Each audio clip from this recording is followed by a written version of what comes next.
Okay, today I'm going to offer you 5 tips, 5 things to try and avoid when you're doing telemarketing. The first one is don't blame any other company colleagues about any situation the customer faces, because certainly as far as the customer is concerned, you and your company are all the same entity. So if something goes wrong, it pays to take it on the chin. Don't blame others.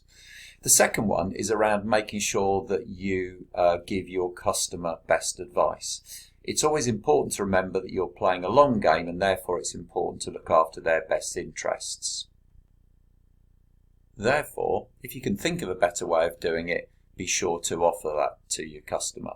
Sometimes it may not always be what they think is best for them. The customer doesn't necessarily know as much about your products and services as you do, and therefore they won't always necessarily ask for the right product or service. But if you can think of a better way of doing it, then make sure that you offer it to them. The third tip is about not overwhelming the customer with options.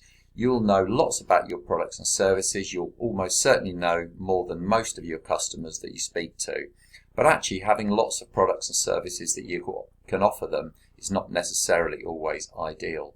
Probably a good rule of thumb is around having 3 different options. So if you can put a choice of 3 things to help your customer make the right decision for them, then that's probably the best thing for you. The fourth tip is around making sure that you honour any commitments that you make verbally to your customer. Your word is your bond and all that type of thing.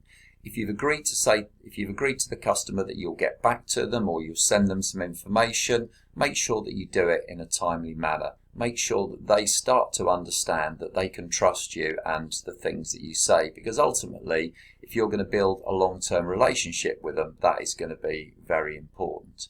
And the fifth and final one is around not using any high-pressure sales techniques with your customer. These sorts of things generally only work in business to consumer environments, or at least you only find them in business to consumer. You don't generally find them B2B. I've made a separate broadcast about why I think that is. But the key point is when you're dealing with B2B or industrial customers, you're playing the long game. You're trying to build a long ongoing relationship with them, and therefore again they must feel that they can trust you and take everything that you say as being gospel. Best of luck.